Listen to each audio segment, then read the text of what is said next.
Hello dear students, एक बार फिर से आप सभी का स्वागत है मेरे चैनल बेसिक इंग्लिश कोचिंग में। गाइस, आज कुछ खास पढ़ने वाले हैं आप डिस्ट्रीब्यूटिव प्रोनाउन के क्रम में। डिस्ट्रीब्यूटिव प्रोनाउन के ही क्रम में मैं आपको ये चीज़ें पढ़ाने वाला हूँ। एक्चुअली ना, एक चीज़ आप ध्यान रखिए कि जो ये ऑफ शब्द है, ऑफ, इसका मतलब काकी के तो होता ही है, लेकिन इसका मतलब में से भी होता है। तो ये अलग अलग सूचित करता है व्यक्ति, वस्तु या स्थानों को। जैसे पहले सेंटेंस में यहाँ पे कुछ शब्द लिखे हुए, सबसे पहले आप ये जान लिया, सम ऑफ में से कुछ, मैनी ऑफ में से कई, मोस्ट ऑफ यानी अधिकांश, हु ऑफ यानी में से कौन, व्हिच ऑफ यानी में से कौन सा, कौन सी, हाउ मैनी हाउ मच मतलब में से कितना, कितनी, कितने, व्हाट ऑफ मतलब में से क्या। तो ऐसे सेंटेंसेस को बनाने के लिए आपको ऑफ का प्रयोग बीच में करना पड़ेगा नाउन या प्रोनाउन से पहले। जैसे तुम में से कौन मेरी आवश्यकता में सहायता करेगा, तो कौन सहायता करेगा, तुम में से कौन, यही एक्चुअली सब्जेक्ट है, यही क्वेश्चन वर्ड है। अब इसमें में से कौन की अंग्रेजी हमने क्या करना है, यहाँ पे हु का, हु ऑफ का प्रयोग करना है। तो यहाँ पे हो जाएगा हु ऑफ।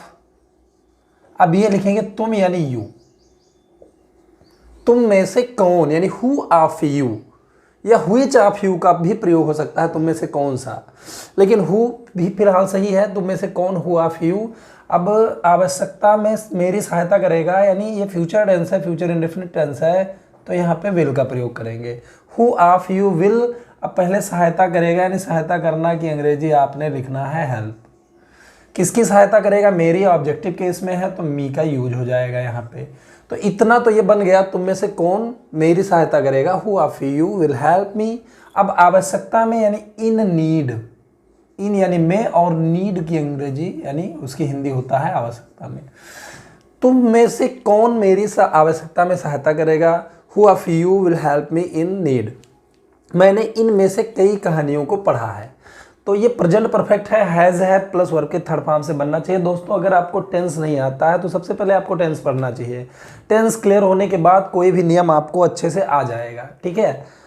तो चलिए देखते हैं। मैंने इन में से कई कहानियों को पढ़ा है, ये प्रेजेंट परफेक्ट टेंस है। किसने पढ़ा है, मैंने यानी आई। अब आई के साथ एक्चुअली लग जाएगा हैव, क्योंकि ये प्रेजेंट परफेक्ट टेंस है। I have.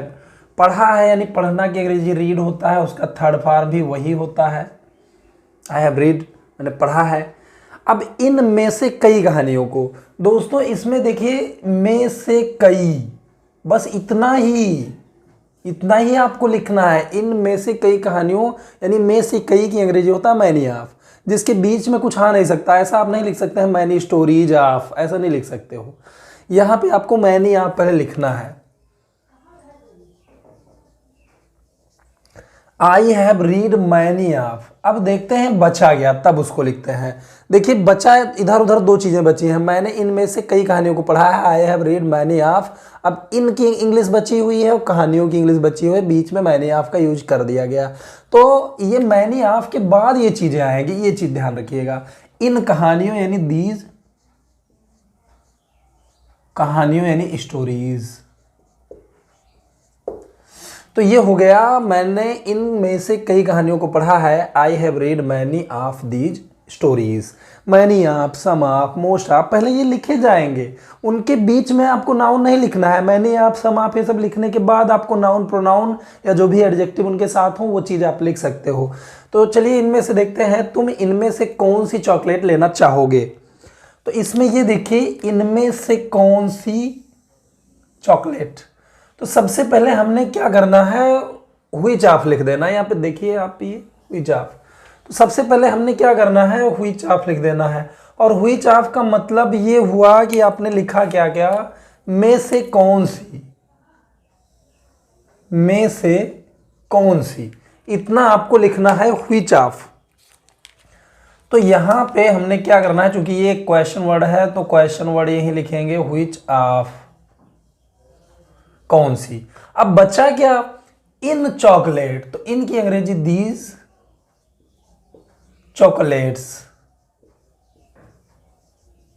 ये हो गया। इन में से कौन सी chocolate, which of these chocolates. अब लेना चाहोगे कौन, तुम, ये फ्यूचर इंडेफिनिट टेंस है तो फ्यूचर में सहायक क्रिया यानी हेल्पिंग वर्ब आगे आ जाएगी, क्योंकि फ्यूचर इंडेफिनिट में ऐसा होता है। Which of these chocolates. अब चाहोगे कौन, तुम यानी यू, चाहोगे यानी लव या विश या वांट, कुछ भी लिख सकते हैं। Which of these chocolates will you love, अब लेना यानी टू टेक। ये इन्फिनिटिव है, जिस क्रिया में नानी ने जुड़ा रहता है उसमें टू लग जाता है, यानी वो इन्फिनिटिव बन जाता है।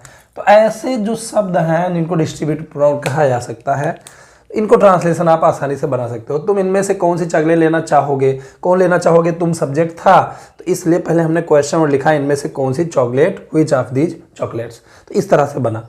फिर ये देखिए, भारत में अधिकांश किसान बहुत गरीब हैं। इसमें सब्जेक्ट देखते हैं, बहुत गरीब है कौन, भारत में अधिकांश किसान। तो हेड वर्ड जो है, जो क्वालिफायर है वो ये है कि अधिकांश किसान, यानी मेन जो सब्जेक्ट है वो ये है अधिकांश किसान। और भारत में ये भी सब्जेक्ट है तो उसके बगल में कामा लगाकर लिखा जाएगा। ये फ्रेज इन अपोजिशन है, केस इन अपोजिशन है, इसको मैं बताने वाला हूँ अगले वीडियो में। तो अधिकांश किसान यानी मोस्ट ऑफ, मतलब अधिकांश हो गया, किसान यानी द फार्मर्स।